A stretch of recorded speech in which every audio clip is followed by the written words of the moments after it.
Hi everyone, welcome to Ohio State's Sport Management YouTube channel. We're honored to have an awesome guest with us today. I'm Cassidy. And I'm Gavin. Today we're here with Bob Whitsitt of the class of 1978, who served as the general manager and president in the NFL, NBA, and is now a business consultant at Whitsitt Enterprises. Bob, thank you for joining us today. Could you start off by giving us a description of your career journey? Well, I'm still in shock when you said I'm from the class of 1978, so I have to let that soak in for a minute. But so my career path was obviously I was in graduate school at Ohio State, and I did my internship with the Indiana Pacers, and I spent 4 years with the Pacers and got some great experiences there and learned a lot of things and took on some good responsibilities, and then took a job. I left Indiana. I took a job in Kansas City as the vice president of the Kansas City Kings. And after 3 years, we moved the Kansas City franchise to Sacramento. And I worked for the Sacramento Kings for a year. Then I was offered a job to become the president of the Seattle Supersonics. And I took on both the president and the general manager jobs of the Sonics, and I was there for 8 seasons, after which I remained a president and general manager of an NBA team. I went down to Portland, and I was the president and general manager of the Trailblazers for 9 years.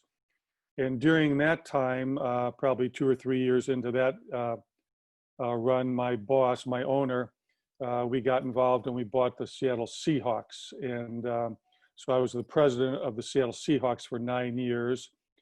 And in addition to that, I was the president of the stadium that housed the football team and the arena that housed the basketball team. And we did a number of other things. We owned a women's basketball team, a WNBA team.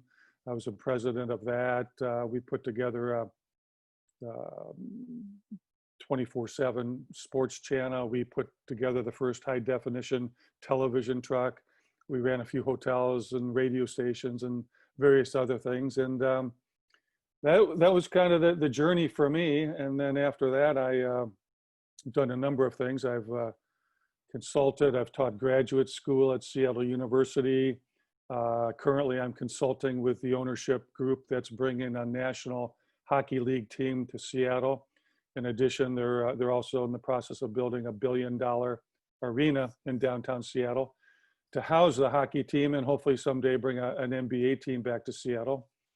And along the way, I decided to go back to my roots and do what you guys are doing. I enrolled in law school 3.5 years ago, and I have 1 class left. I'll have my law degree. So I've kind of made that a full-time, part-time ancillary piece to what I do. So that's kind of my journey, and I'm here for you, and whatever questions I can answer, I'd love to do. Awesome. Congrats on the law. That's awesome to hear. You've had such great experiences in sports and business in general. We'd love to hear more about that. What were the differences between working as an executive in the NBA versus the NFL? Oh, that's a great question. I get asked that a lot. First of all, I love both. I love the NBA and I love the NFL. I would say at the top, probably there's different cultures with respect to not only the sports, but the league offices, the ownerships, the style. Football is a different game. You have, a minimum of 53 players. And it's more now with the expanded rosters and the practice squads. And it's more of a hard salary cap. And it's a sport that's just made for injuries. So you're constantly having to figure out how to manage within a harder cap, not an impossible, but hard, meaning there's a little bit more finite lid to how much you can spend on players. Basketball is a little bit more like rock stars. There's fewer players. There's a lot more games. Fans know the players a lot more because they see them. Football, they know they couldn't pick 3 players out in the grocery store, and those would probably be quarterbacks. because the guys are wearing helmets and they're so far away. Basketball, they see them up close and personal, and generally they're very tall. So they come with a little bit more of an aura. The business is a little different. Generally, the basketball players have long-term guaranteed contracts. Generally, football players are a little bit more on a year-to-year, non-guaranteed basis. So there's you really need everybody on the football team doing their job on every given play in order for the play to work. Basketball's still a sport with a little bit more creativity, and one really dominant player can carry the load if things break down a little bit. So, the business aspects are similar, the marketing and all those functions and the broadcasts and the community engagement and all the various things, but the product side is a little different, and how to create a culture, a winning environment, a system and a program that works is, they're both significantly different, I would say. Thank you for that. Earlier we mentioned Whitsitt Enterprises. What does your day-to-day look like there? Well, my day-to-day there is I don't answer the phone. I don't take calls. I try to do nothing because I'm quite busy right now. Generally, what I've done with that company is I've used that as my platform to really help people who want to buy and sell professional sports teams. I've been involved in a number of acquisitions and sales. Occasionally, I will consult with the team and give them an overview on how I think their management is doing and what changes they can make, and some roster suggestions and things of that nature. But I don't do a lot of the day-to-day stuff right now because I'm just too busy with law school and my involvement with the Seattle NHL team and the construction of the new facility. So I've got a few groups I'm working with still that if we find the right situation, we'll try to help them buy a team. And primarily we're looking at NBA teams, but we do have one or two groups that are interested in the NFL. Interesting. So switching gears a little bit, why did you choose Ohio State to complete your master's degree? I can tell you exactly why. So I was going to, in my undergrad was at University of Wisconsin, Stevens Point. It was back in the days when there was really only one graduate program in the country, and that was at Ohio University down in Athens that had a sports administration program. And I was playing football my last year at Stevens Point, and I learned about that program, so I applied to get in, and I was not accepted. I think they had probably 400 or 500 applicants for maybe 25 spots. No, actually, it was in the spring. It was after baseball season. I was playing baseball. So I went back up to school. I played football, and I reapplied. And while I was reapplying, I learned that Ohio State had a program. I think I might have been in the first class, for sure the second, but maybe the first class. It was a brand new program. And so I applied to Ohio State at the same time I applied to Ohio University, and I was accepted in both programs. And for some reason, I decided to go to Ohio State because I thought my undergraduate college only had 8,000 students, so it was not that large. I thought it would be a good experience to go to a very large school. Back then, Woody Hayes was coaching the football team, and Ohio State's brand, particularly in football, I thought was a little bit more worldwide as opposed to Ohio University. And so I made the selection, and it turned out I stayed in touch with the people at Ohio University. And I went down there a number of times and helped them out on some projects. And they were actually instrumental in helping me get my internship with the Pacers, because Ohio University had a ongoing relationship there. But where I was for my internship, Ohio U had nobody available. So they recommended the Ohio State program, and that was sort of a backdoor for me to get there. But Ohio State was very new, so I'm sure they're much more sophisticated today than they were back then. But it's like anything, you get out of it what you put into it, and Ohio State worked very well for me. You mentioned the transition from a small school to a big school and how the program worked out very well for you. What were some of your favorite memories from the program? Wow, it's a long time ago. I can't remember too many, but I will tell you one thing. I mean, it was a lot of work. I think I did the program in 3 quarters, and then the fourth quarter was my internship. So I didn't want to stretch it out. I wanted to get after it. I wanted to get a job. I wanted to get into sports. So I wanted to move as quickly as possible. So I thought the workload was a little more challenging than probably undergrad in terms of the academics, but I did have the opportunity during the summer quarter. I worked for the Eldon Miller basketball camp. He was the head basketball coach for the Buckeyes back then. And for me, trying to help put my way through school, support myself through school, it was great because I got free room and board. So I was living in a dorm in the summer quarter. Literally, I think there was 2 of us in the whole dorm. And I'd go to the basketball camp and work the camps during the day, do my schoolwork evening, and it was fun. You know, some of the Buckeye players were working there, and I got to meet the coaches, and obviously it turned out well because I continued on through the basketball ranks. But it was kind of fun. I'd never been in a academic environment in the summertime before, and in this case, it was more of a summer basketball camp / school as opposed to school / summer basketball camp. All clean fun, that dorm, right? Just between you two? Well, yeah, we I think we each had our own what were they called, suites? Like there was like 4 or 8 rooms there, and one person for, you know, in each of them. It was quite amazing. It was fun. Yeah, that sounds pretty awesome. I'm sure you value space even more when you're in dormitories. So to have that much space sounds great. What have been the greatest challenges and the greatest highlights of your career? Well, that's I think every day in sports is a challenge. I think for me, most of my career, I was the head of the organization, and I could tell you almost every single day, I had a lot of things I wanted to get done on that particular day. And in addition to those things, my day would be filled with things that just came up that I had no idea, whether it's dealing with an owner, dealing with the league office, dealing with a player or a player's family.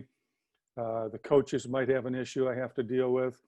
But then the hundreds and hundreds of employees we have that, you know, or the vice presidents that report to me that just have ongoing issues or problems or things we had to work on. So one of the things I love about sports, especially on the non-sports side, the business side, there's a lot of creativity. I mean, there's a lot of ways to do certain things, but it's always evolving. It's always learning. It has a huge impact in the community. It has a big social footprint. More than half the people in the country love sports. So we provide something that is a joy to people and that's fulfilling. But I think the challenges are really understanding how to prioritize, understanding how to hire people, train people, and give them the freedom to do their jobs. And then to have the vision and the ability to be a step or 2 ahead of the competition, because at the end of the day, we're partners on the business side with all the other teams, but we compete against them on the court or on the field, and we're all trying to do the same thing. We're trying to win the championship. So if you just do exactly what they did, you're going to be behind the curve. You have to figure it out before they do, and you'll see there's some franchises that they lose every year, and some franchises they win every year. Well, you can win occasionally or lose occasionally, but if you're constantly bad or you're constantly good, I think that's a direct reflection of management. And too often owners just stay in the decade of being bad because they don't know how to get the right management in there. And the flip side is some franchises can be really good for a decade. That's because they've got the right people in there and they've given them the right tools to do the job. You've been able to gain a lot of experience through multiple stops and careers within, you know, many organizations. What do you think are the most important skills for young professionals entering the workplace to focus on? I used to say the best way to get a job in professional sports was through sales. And nobody wants to start out in sales because they all want to be the general manager and they want to trade players and, sit in the front row and watch the games. And that's a great goal. And hopefully people that aspire to do that can accomplish that goal. I still think sales is a great avenue because in general, if you can drive revenue, if you can produce revenue, if you can create that value, you're going to have a spot in the organization, and you'll have a really good spot if you are a breadwinner, so to speak. So that would be one element. I think another really important element is the art of communication. I think technology is fantastic. It's helped us do so many things. But one of the downsides I find with a lot of the younger people is they can't communicate. You get them in a room, they're not very good at speaking to a group of people, which means they're not going to be very good at leading people. They're not very good at listening. They're so good at social media and their head is down and they're in their device all the time and they can type real fast with their thumbs. But I think in the sports industry, you're dealing with fans, you're dealing with sponsors, you're dealing with landlords, you're dealing with owners, you're dealing with leagues, you're dealing with people all the time. I think having great communication skills and great writing skills would be a very important tool. If I was going to start out today in the industry, I'd want to make sure I had both of those. Absolutely. That's really great advice. Is there anyone who has been a mentor to you in your career or helped you figure out your way? I wish I could just point to one person and say that was the person. It was a little different for me. I had to, all the way back to Ohio State, I kind of had to find my own internship. I remember writing literally 200 letters. That's back when you had letters and you put a stamp on them and you had to mail them, trying to find internships in the NFL, the NBA, Major League Baseball, the NHL, arenas and stadiums. And I had all these rejection letters that I carried with me for years. I would say each team I went to, and there wasn't one person who took me under their wing and showed me the ropes, but I had different people along the way who, whether it would be a marketing director, a PR director, a business manager, outside counsel, a general manager, different people along the way, an owner who might spend a little extra time with you and you get to have a little bit more of a rapport. And I wouldn't say they mentored me, but what I tried to do was find out what made them successful. They might have some skills that I don't have, or they might have some skills that I thought, hey, I could implement a few of those. But along the way, the number one criteria for me, and I think I used this when I played sports, I had the philosophy, and I still have the philosophy today, many, many years later, is I'm going to outwork everybody. And that sounds kind of silly, but I'll give you an example. I was the president of the Seahawks a number of years ago, and at the same time, I was the president and general manager of the Portland Trailblazers. So I'm running 2 different teams in 2 different cities, plus stadiums, arenas. I had literally thousands of reports, and I was working out of 2 cities. And a friend of mine wanted me to talk to his son who wanted to get a job in sports. And the kid wasn't that motivated, and I didn't want to do it, but it was a good friend. And I finally said, okay, and the kid had no job. He was doing nothing. He was just sitting at home doing nothing. So I finally said, here's the day. It'll be 10 o'clock at the Seahawks office on whatever day it was. But the kid, and I said, I've got maximum 30 minutes. And back then I literally had, 30 minutes was a huge block of time for me to have for anything. And the kid showed up at 10:15. So I spent probably 3 minutes with him and sent him on his way. But the message I gave him was, you should have been here at least at 9:45. He had no excuse. The car didn't break down. The dog didn't die. None of those things. He just, and I told him, you don't have the passion, the drive, the desire. So you need to have the passion. You really need to want it. I was at the office the other day at the hockey office, and they had a job opening for, I don't know what it was, corporate communications, PR, or some title I can't remember.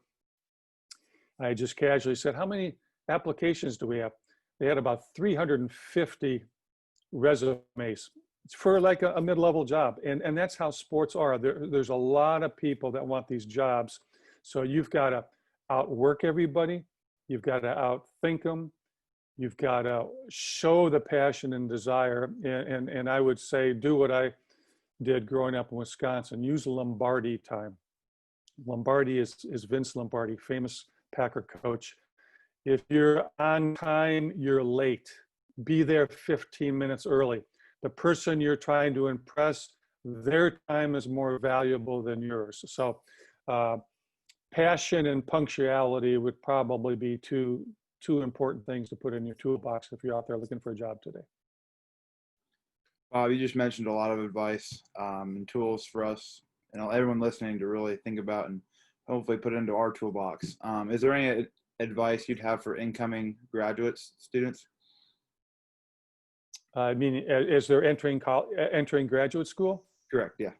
I would say, besides obviously do the best you can do in your coursework, network with your professors, network with fellow students, network with alumni, start trying to meet people. If you want to go into college athletics, start with the Ohio State Athletic Department, get to know some people, see if they can introduce you to more people. But networking is probably the most important thing they can do, because it's a business of relationships. And as I mentioned earlier, for every opportunity out there, there's hundreds of people that want the job.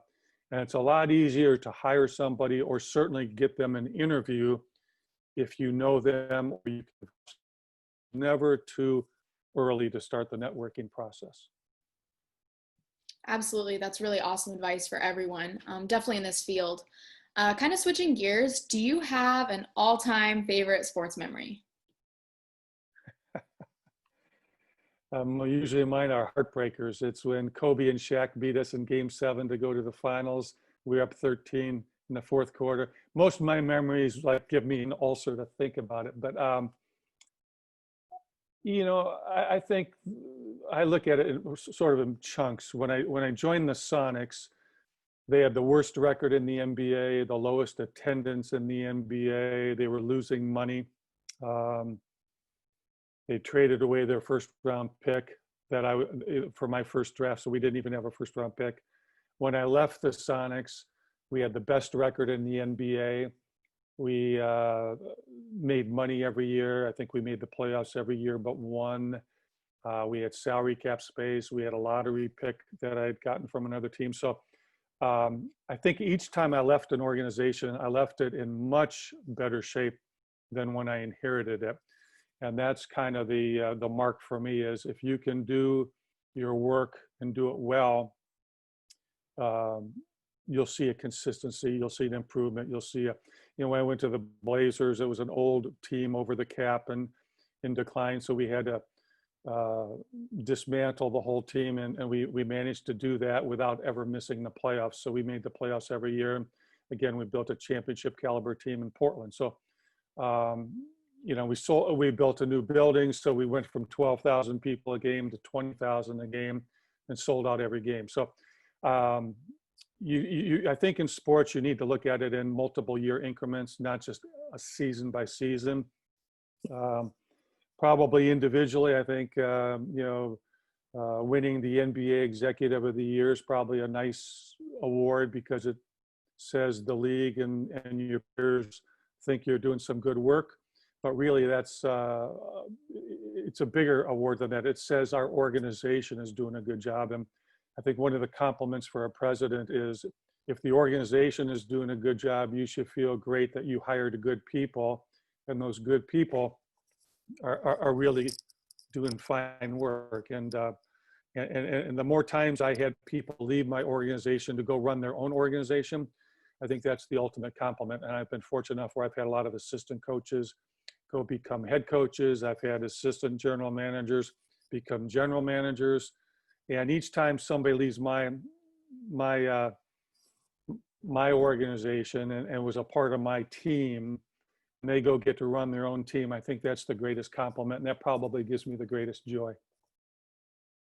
That's amazing. Yeah, that's a huge testament to who you are in your roles across the board. So, Mr. Whitsitt, we really appreciate hearing from you as an alum of our program. And we thank you so much for taking the time out of your busy schedule to meet with us. And to everyone watching on YouTube, thank you for tuning in this week to our alumni series, and we'll see you next time.